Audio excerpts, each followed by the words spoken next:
बहुत बहुत स्वागत है दोस्तों आपका आज के 27 अप्रैल 2021 के मार्केट एनालिसिस के वीडियो में। चलिए दोस्तों सीधा देखते हैं आज का डेटा। तो रिटेलर्स गए हैं बियरिश, डीआईएस भी गए हैं बियरिश बट ज़्यादा नहीं, थोड़े बहुत ही। एफआईआईज गए मोस्टली बुलिश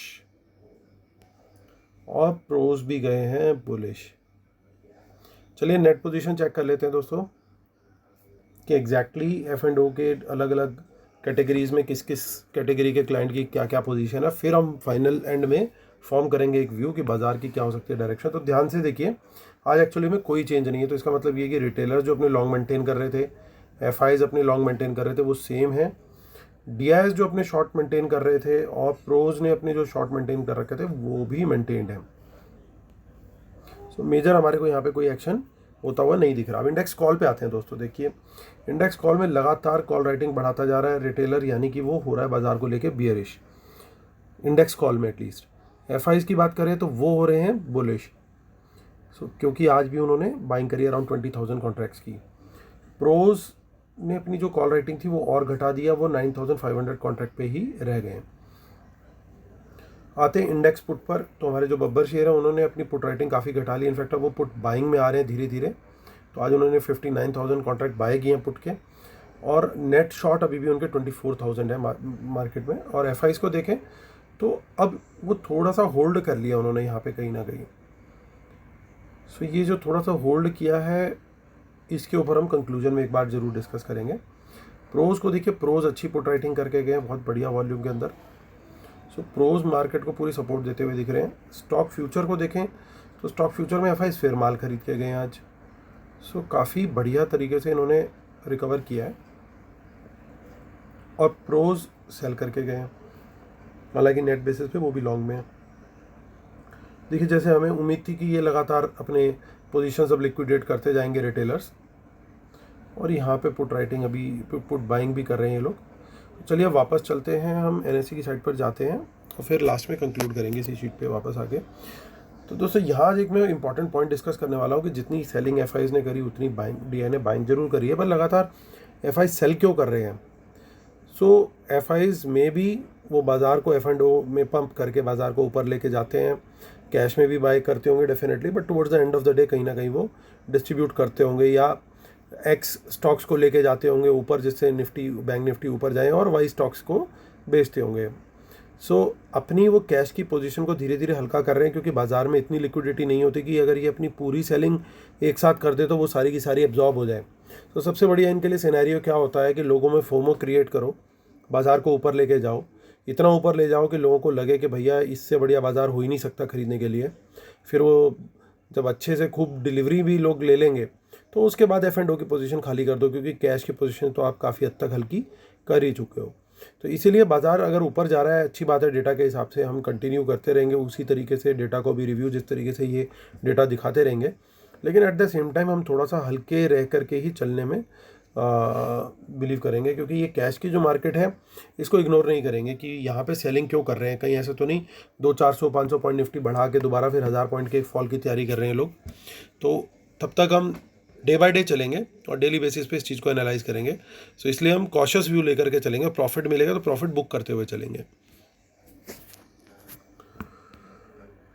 आते हैं निफ्टी फ्यूचर्स पर। तो निफ्टी फ्यूचर्स में देखिए दोस्तों, आज शॉर्ट कवरिंग आज भी देखने को मिली है। आई थिंक ये रोल ओवर होगा सर्टनली, थोड़ा सा यहाँ डिस्काउंट देखने को मिल रहा है। आते हैं हम निफ्टी के कॉल ऑप्शंस पे। तो कॉल राइटिंग आज भी करके गए रिटेलर्स, बट यहाँ पे ओपन इंटरेस्ट जो है वो माइनस में दिख रहा है, तो इतनी ज़्यादा क्लियर पिक्चर नहीं दिख रही। और रेजिस्टेंस अगर आइडेंटिफाई करनी है तो वो 14,800 पे ही है सर्टनली, एक मीनिंगफुल रेजिस्टेंस जिसे हम बोल सकते हैं बेस्ड ऑन ऑप्शन चेन, क्योंकि 47,000 कॉन्ट्रैक्ट टोटल पड़े हुए हैं। और पुट राइटिंग जो इतनी अच्छी करके गए हैं प्रोज, तो ये बहुत अच्छा सपोर्ट का लेवल बनेगा 14,600।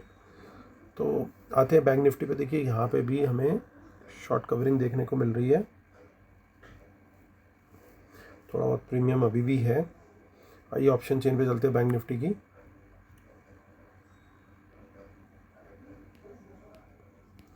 सो यहाँ पे दोस्तों हमें कॉल राइटिंग दिख रही है। देखिए 33,000 पे ज़बरदस्त कॉल राइटिंग है, तो this should act as some kind of resistance. अगर ये तोड़ देते तो फिर बाज़ार के लिए थोड़ा इजी है 30,500 तक की जर्नी। अब पुट राइटिंग जो हो रखी है 32,500 पे, वो एक बढ़िया सपोर्ट का काम कर सकती है। 32,500 का ये जो लेवल है, ये काफ़ी बढ़िया सपोर्ट का काम करना चाहिए। चलिए वापस आते हैं और कंक्लूड करते हैं। कंक्लूजन से पहले फटाफट एक बार डिस्क्लेमर पढ़ लेंगे, then we conclude. Knowledge sharing is for educational purposes only. These are not buy sell calls. Please consult your financial advisor before taking any action. Keep stop loss in system until bull market should not have opposite trend. Watch out for market impacting news and respect the levels and trade only on price action confirmation. और paid webinar दोस्तों 16 को है, 16 मई Sunday. जो लोग पहले enrol करेंगे उनके लिए सरप्राइज़ भी है। आप मुझे ईमेल कर सकते हैं amithamijhawan@gmail.com और ट्विटर हैंडल है amithamijhawan। बाकी वेबिनार की डिटेल सारी डिस्क्रिप्शन में दे रखी है और टेलीग्राम चैनल पे भी दे रखी है। मेरा टेलीग्राम चैनल है market analysis Nifty and bank Nifty, और market analysis with Amit Dhamija type भी करेंगे तो भी आपको मिल जाएगा। तो चलिए दोस्तों, अब इट्स टाइम टू कंक्लूजन में दोस्तों ध्यान रखने वाली बात यह है कि एफआईज ने आज भी लगातार तीसरे दिन अपने लॉन्ग्स मेंटेन किए हुए हैं या बढ़ाए हैं। ये जो थोड़ा बहुत एडिशन है इसको शॉर्ट्स में, इसको इग्नोरेबल है, ये इतना बड़ा नंबर नहीं है। सेकेंडली एफआईज ने कॉल्स काफ़ी बढ़ाई हैं, तो एक बात तो तय है इन सारी चीज़ों को देखते हुए, और ये जैसे पुट राइटिंग भी प्रोज की हुई है बढ़िया क्वांटिटी में, और एफआईज के जो ये लॉन्ग्स भी हैं यहाँ पे स्टॉक फ्यूचर में, तो बाज़ार का ट्रेंड मुझे कल भी ऊपर का ही लगता है। बट मैं एटलीस्ट एक सर्टेन पार्ट के बाद जो है वो कॉशियस हो जाऊँगा, मे बी पहले 2 घंटे या फर्स्ट हाफ के बाद, क्योंकि हो सकता है किसी दिन ये प्राइस करेक्शन एक बार दे दें, करेक्शन आ जाए। तो बढ़िया स्ट्रेटजी क्या रहेगी, प्रॉफिट में आने के बाद ट्रेल करें ताकि लॉस ना हो हमारा, एटलीस्ट कॉस्ट पे आ जाए पहले ट्रेल करते हुए, धीरे धीरे जो भी इंटरमीडिएट सपोर्ट्स बन रही हैं उन पे ट्रेल करें। That would be my strategy, और मैं कॉशियस रहूँगा particularly in the second part of the trading. So ये मेरा व्यू रहेगा दोस्तों। That does not necessary mean कि ये गिरेगा, बाज़ार गिर सकता है, नहीं भी गिर सकता, वो डिपेंड करेगा इंट्राडे क्या डेटा डेवलप हो रहा है कल।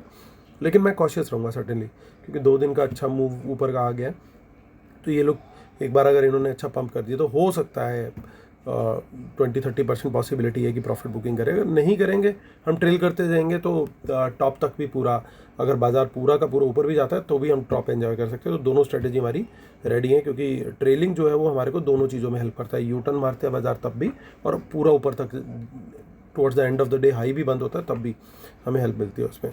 सो चलिए दोस्तों, इस साथ वीडियो ख़त्म करता हूँ। उम्मीद करता हूँ आप लोग को मेरे वीडियो पसंद आ रहे होंगे। प्लीज़ लाइक करें, शेयर करें और सब्सक्राइब करें, और सबसे ज़रूरी बात, अपना ध्यान जरूर रखें। Thank you so much guys, God bless you, take care, bye bye.